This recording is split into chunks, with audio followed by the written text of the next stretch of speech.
మరి all of a sudden జరిగిన incident మా నాన్నగారు చనిపోవడం అనేది ఎవరు తలసలేదు. ఆయనకి ఏ వీక్నెస్ కూడా లేదు. షుగర్ కొంచెం ఎక్కువైంది, అది దానివల్ల డ్రౌజీనెస్ ఎక్కువైందని చెకింగ్ చేయించినప్పుడు షుగర్ లెవెల్స్ ఎక్కువగా ఉండడం వల్ల అది ట్రీట్మెంట్ ఇచ్చిన తర్వాత షుగర్ లెవెల్స్ వచ్చిన తర్వాత ఇంటికి తీసుకొని వచ్చినాం. పక్క రోజు లోకంలో చర్చ్కి వెళ్ళాలని తయారుపడుతున్నాడు. అంటే నేను ప్రిపేర్ అవుతాను కూడా చర్చ్కి వెళ్ళాలని. ఆయన కొంచెం యాంగ్జైటీ కనిపించాడు. తర్వాత ఏంటి సంగతి అని డాడీ దగ్గరికి వెళ్ళి ఏమన్నా ఎట్టుందంటే ఏం జరగాలి అంటే ఆయన మనసులో ఏం జరుగుతుంది లోపల ఏం బాధ అనేది చెప్పలేకపోయాడు. కానీ మేము కూడా అది హార్ట్కి సంబంధించిన ప్రాబ్లం అనేది మా థాట్కి రాలేదు. ఎంతసేపు అది షుగర్ ఎక్కువైంది కాబట్టి ఎంత ఉందని అప్పుడే గ్లూకోమీటర్లో చెక్ చేసి 205 ఉంది. 205 వెళ్ళాలి. పీపుల్కి ఇది కొంచెం నార్మల్ కాబట్టి పెద్ద ప్రాబ్లం కాదనుకున్నాం. సరే బీపీ కూడా చెక్ చేసాం. బీపీ 107 ఉంది. బీపీ కొంచెం తగ్గిందని అది నేను తగ్గి బాగుంటుంది అనుకుంటున్నాం. ఈరోజు కొంచెం ఆయాసం ఎక్కువ రావడం అంతా ఒక హాఫ్ అన్ అవర్ 30 మినిట్స్లో మా చేతుల మీదే ఆయన చనిపోయారు. అక్కడ అంటే కొంచెం 7:30 లోపల టిఫిన్ చేసే అలవాటు ఉంది. అదే మార్నింగ్ 4 o'clock నుంచి బైబిల్ చదువుతాను. అంటే ప్రేయర్ ఉంటారు. సో అదైన తర్వాత వెంటనే ప్రేయర్ చేస్తుంటారు. వాష్రూమ్ గురించి ప్రేయర్లో ఉంటారు. తర్వాత టీవీ పెట్టుకొని 10 o'clock 11 o'clock వరకు అన్ని శాంతి టీవీలో వచ్చే ప్రోగ్రామ్స్ అన్ని శుభవార్తలు అన్నీ చూస్తుంటారు. ఇది ఆయన లైఫ్.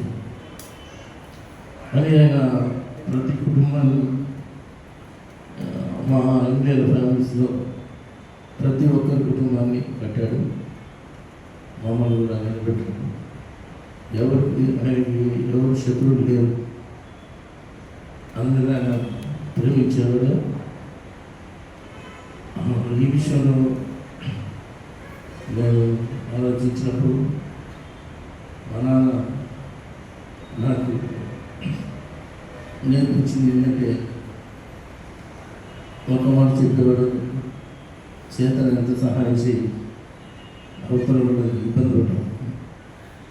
అంటే మనం ఎవరింటికైనా వెళ్ళినా ఎవరి దగ్గరికి వెళ్ళినా ఈ చేతనైతే సహాయం చేయి, లేకపోతే కనపడకుండా. అంతేగాని వాళ్ళని ఎవరిని ఇబ్బంది పెట్టద్దు. సో అట్లాగే ఆయన జీవితం చూసినట్లయితే ఆనెస్ట్గా ఉన్నాడు. తన సామర్థ్యంలో తన ఎరిగిన వాడుగా ఉన్నాడు. అందరికీ హెల్ప్ఫుల్గా ఉన్నాడు. ఎవరు సహాయం అడిగినా ఆయనకు ఉన్నంతలో చేసేవాడు. ఒక పని అనుకుంటే ఇది ఖచ్చితంగా నెరవేర్చేవాడు. నేను చాలాసార్లు నాన్న ఎందుకంటే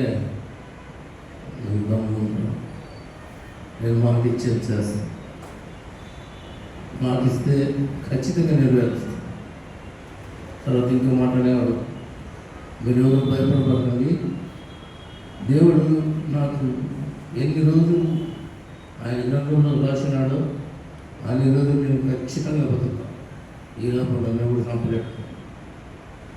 నేను ఆ విషయం నాకు చాలా సంతోషం. ఎందుకంటే ఆయనకున్న విశ్వాసం బట్టి ఆయన అనుజాడులో నడిచేదానికి ఆయన బిడ్డగా పుట్టినందుకు నేను గర్విస్తున్నాను.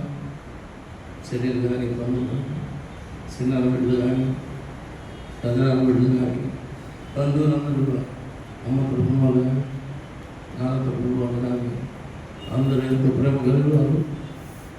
అందరూ మమ్మల్ని ఎంతో ప్రేమించారు. నాన్నగారు చనిపోయినప్పుడు కూడా అందరూ పరిగెత్తుకుంటూ వచ్చి సహాయించారు. ముఖ్యంగా జయప్రకాశ్, విజయ్ కుమార్ ప్రకాశం, అమృత్ ఈ చుట్టుపక్కల అమ్మాయిలు చింటూ పిట్టు మా రోజు చిన్న ఫ్యామిలీస్ అందరూ మాకు సహాయం చేశారు. బాడీ కడిగే విషయంలో కానీ, ఆయన చూసుకునే విషయంలో కానీ, హాస్పిటల్లో విషయంలో కానీ, ప్రతి విషయంలో మా బిడ్డలు ఎంతో సహకరించారు. ముఖ్యంగా సరిబాబు కూడా చాలా థ్యాంక్స్ చెప్పాలి. ఎందుకంటే నాకు ఫస్ట్ ఫోన్ చేసి సరిబాబు నేను ఇంట్లోనే ఉన్నాను. ఏంద్రా ఏమైంది చాలా మంది అడిగి ఇక్కడ న్యూస్ ఫస్ట్ చంద్రబాబుకి జరిగింది చెప్పాను. వెంటనే చాలా దిగుబడి తర్వాత చంద్రబాబుకి ఏం కావాలో నేను ఖచ్చితంగా చేస్తాను. ఎండలు ఎక్కువగా ఉన్నాయి కాబట్టి 2 సార్లు చర్చలను పెట్టుకుంటున్నాను. ఆయన మంచి హృదయానికి చాలా థ్యాంక్స్ చెప్తాను. అలాగే డేవిడ్ మరి నీకు ముస్మామ కానీ వాళ్ళందరూ సాయంత్రం ఆచరిస్తున్నాం. వేసెట్ ఆచరిస్తున్నాం. మరి నృత్యానికి ఆచరిస్తున్నాం. పాస్టర్ రవి గారికి, రామయ్య గారికి, పీటర్కి, అలాగే మోసం కిండు జనం మోసం అయితే ముందు నుంచి అయ్యా సౌండ్ సిస్టమ్ చక్కగా కరెక్ట్గా చూసుకో ప్రతిసారి హెచ్చరించాడు. ఆయన చెప్పిన రీతిగా అటెండ్ అయ్యాడు. అలాగే చిన్నబాబు గారు బాబు అందరికీ ఆచరిస్తున్నాను.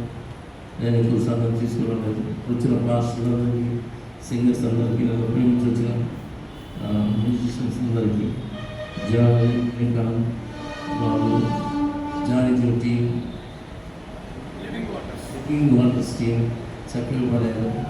ఇంకా కొంతమంది మిస్సి చాలామంది వెయిట్ చేస్తున్నారు పాట కోసం. అన్ని సమయం ఉన్నది చాలామందికి ఆకలిస్తుంది కాబట్టి దయచేసి ఇందిరా గారు కానీ ఇంకా సింగర్స్ ఇకపోతే క్షమించండి. ఈ సమయం నేను ఎక్కువ తీసుకుదలుచుకోలేదు. మా నాన్న కానీ ప్రార్థనలో జ్ఞాపకం చేసుకుంటూ మేము తయారు చేసిన రోజులను ఐటమ్ స్వీకరించి దయచేసి మమ్మల్ని ఆశ్రయించవలసింది కోరుతున్నాను. ఏదైనా మర్చిపోయినట్లయితే దయచేసి క్షమించండి. ముఖ్యంగా నాకు లోకనాలు ఇద్దరు చాలా యాక్చువల్గా ఉన్నారు. ఇప్పుడు లైవ్ ఇది చేసేదాంట్లో కూడా జాషువా ఇంకా హెల్ప్ఫుల్గా ఉన్నాను. ఆర్కెస్ట్రా వాళ్ళందరూ కూడా మనం ఒకసారి పవన్ అయితే మైక్ సిస్టమ్ నేనే పెడతానని చెప్పి ఎంతో కష్టపడి మైక్ సిస్టమ్ 4 గారు కూర్చుంటూ ఉన్నారు.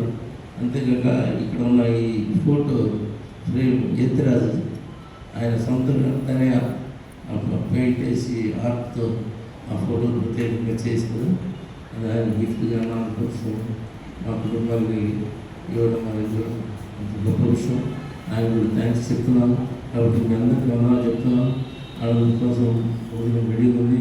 ముందు లేడీస్ అందరూ వెళ్ళినట్లయితే ఇక్కడ అటు సైడ్ లేడీస్ అందరూ వెళ్ళండి. దయచేసి షుగర్ పేషెంట్ ఉన్నాము, మీరు కూడా వెళ్ళి తీసుకోవచ్చు.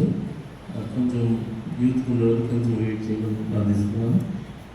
ఈ సాక్ష్యాన్ని ఉంటారు థ్యాంక్స్ నేను తెలియజేస్తున్నాను. అందరికీ వందనాలు చెల్లించు. మంచిదండి. మరి మొదటి ప్రథమ కుమారుగా బాధ్యతను స్వీకరించి ఇది చేయడం అనేది నిజంగా దేవుడు ఇచ్చినటువంటి కృప. ఎంత దుఃఖం ఉన్నప్పుడు కూడా దాన్ని ఎంతగానో మరి దాన్ని అదుపు పెట్టి మంచి మాటలు అందరికీ వందనాలు చెప్పారు.